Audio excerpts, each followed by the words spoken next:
Assalamualaikum warahmatullahi wabarakatuh. Hai sahabat Bimba semuanya, bertemu lagi dengan saya Asri Dian Rahayu. Di video kali ini saya akan menjawab pertanyaan di tema Bimba AYWO Distance Learning kedua. Nah, A yang A, jawablah pertanyaan mengenai kegiatan bermain baca-bacaan berikut ini. Pertanyaan yang pertama, jelaskan apa yang dimaksud dengan kegiatan bermain baca-bacaan. Kegiatan bermain baca-bacaan adalah suatu proses atau metode yang menjadi kegiatan utama atau menjadi kegiatan prioritas utama di Bimba untuk menumbuhkan minat baca dan minat belajar anak. Jadi di Bimba itu ingin menumbuhkan minat baca anak, maka dari itu kegiatan prioritas utama adalah kegiatan bermain baca-bacaan dengan tujuan untuk menumbuhkan minat baca dan minat belajar anak secara luar biasa, sehingga anak itu menjadi senang belajar dan kemampuan bacanya itu akan semakin meningkat. Pertanyaan yang kedua, jelaskan kegiatan apa saja yang termasuk dalam kegiatan bermain baca-bacaan. Nah, kegiatan yang termasuk dalam kegiatan bermain baca-bacaan adalah kegiatan bermain tiket-tiketan seperti ini. Jadi, selama kita di dalam kelas distance learning itu bisa kita ajak anak nih, kakak hari ini mau baca-bacaan yang mana nih? Ibu juga punya tiket, kakak mau pilih yang mana?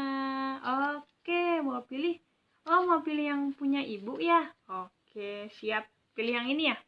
Siap, tuh. Ini ada apa ya? Ah iya, ada bola ya? Ada apa? BOLA, bola, BOLA, bola, BOLA, bola. Tuh, kalau ini apa ya, Kak? Ah iya, good job. Iya, ini MEJA, meja, MEJA, meja, MEJA, meja.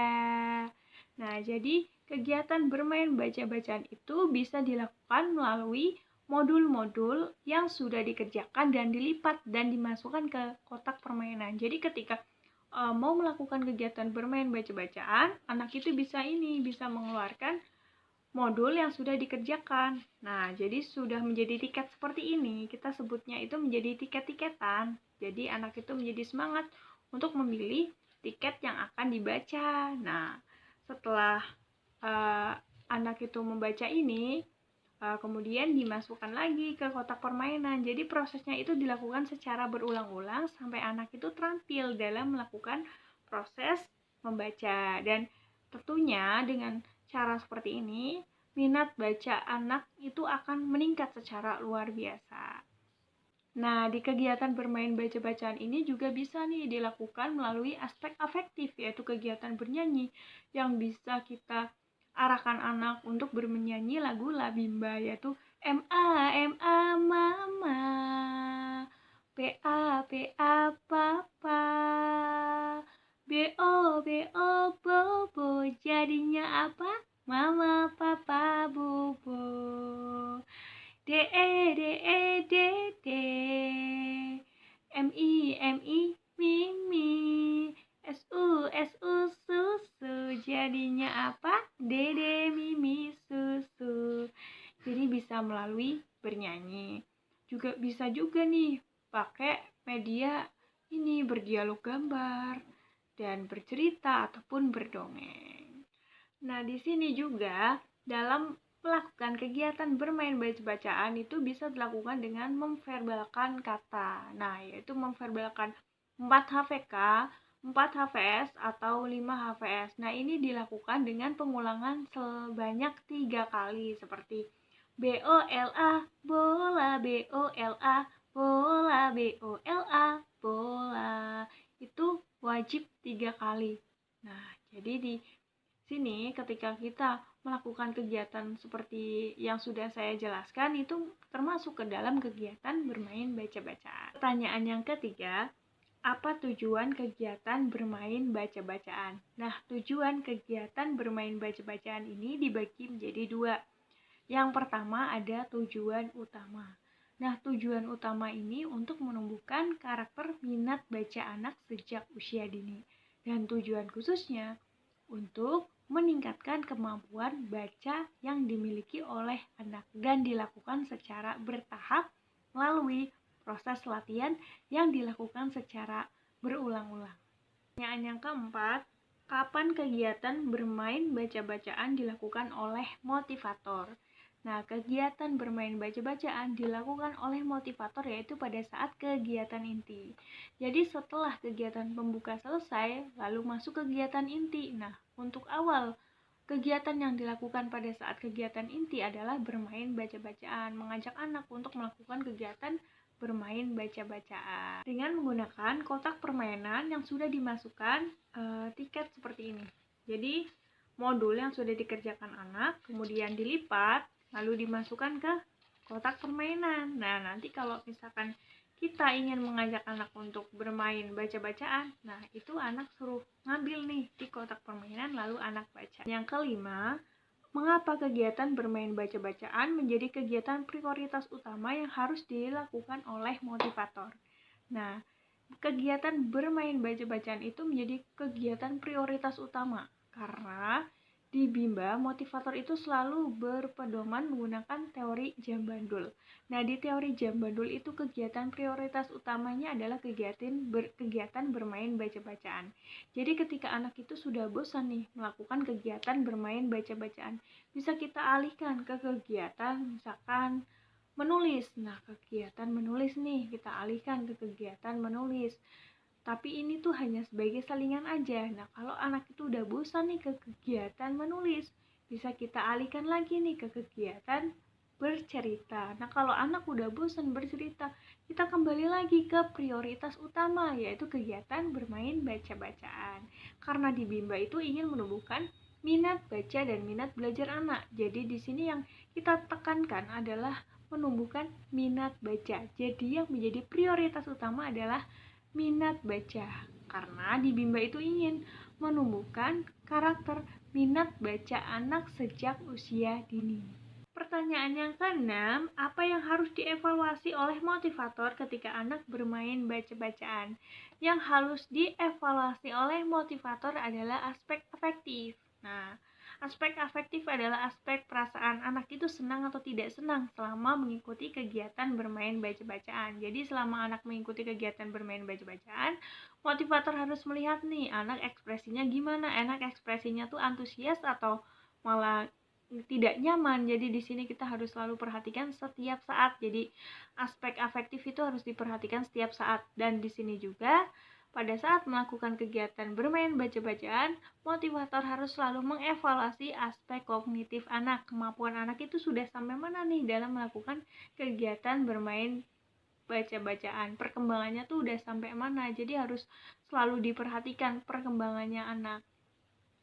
Nah, jadi seperti itu. Pertanyaan yang ketujuh, bagaimana cara menerapkan kegiatan bermain baca-bacaan bersama anak? Yaitu dengan bertanya kepada anak pada waktu masuk ke kegiatan inti. Bertanya seperti ini, siapa yang sudah siap main baca-bacaan? Udah pada siap semua ya? Ada berapa tiket baca-bacaannya? Bu Asri mau lihat nih. Oke, kita baca bareng ya. Nanti kalau Bu Asri udah hitung 1, 2, 3, mulai baca yang keras ya Kak, yang semangat bacanya.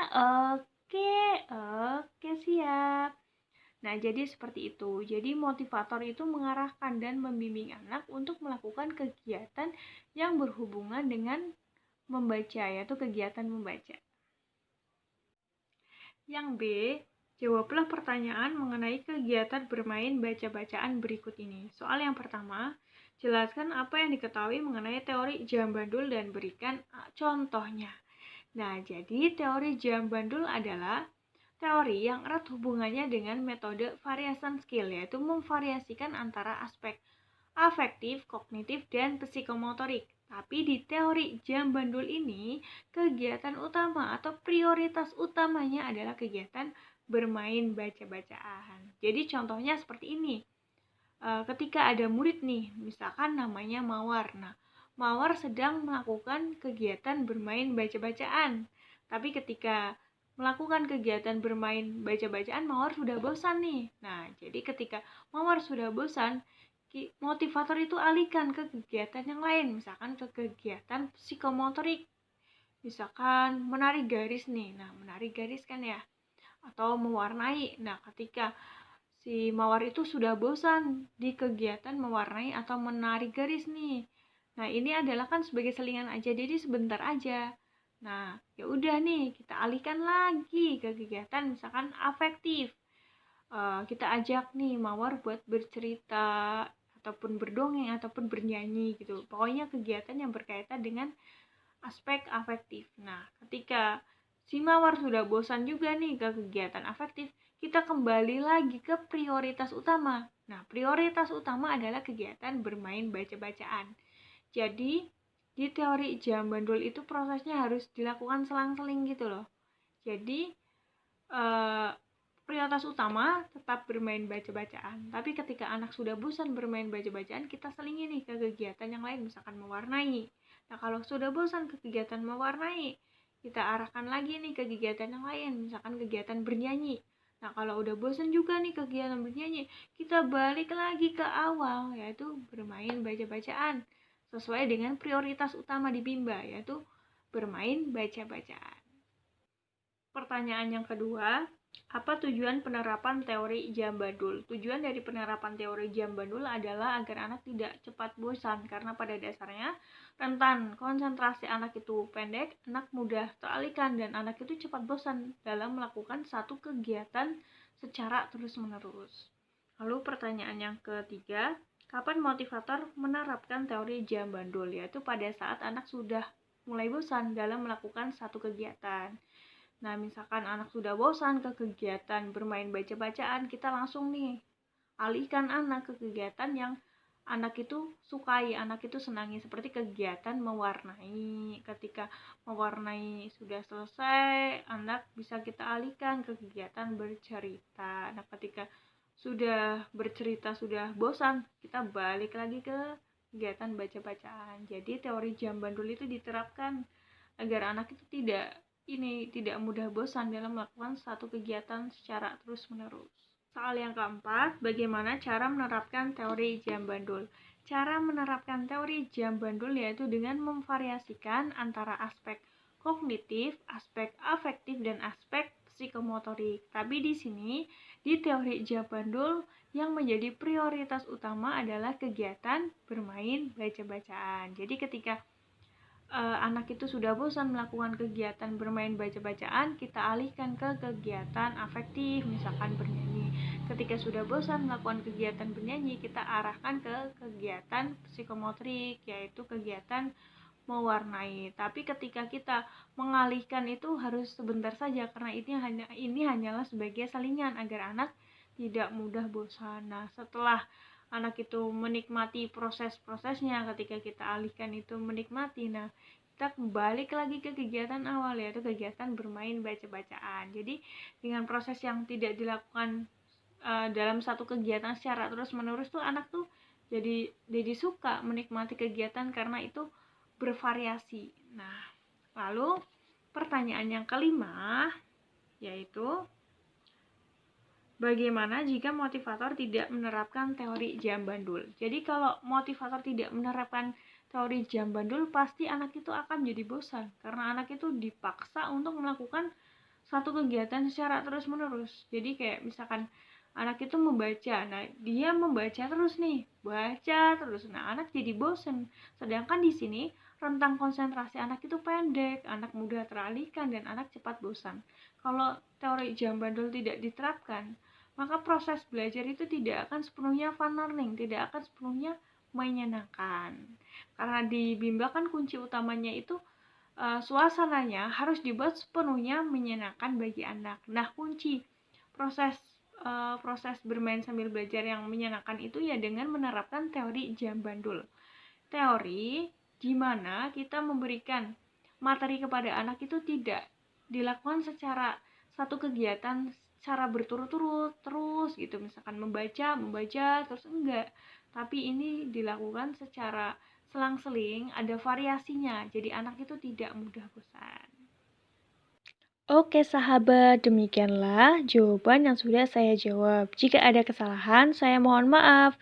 Terima kasih sudah menonton. Salam Bimba, tetap semangat dan terus belajar.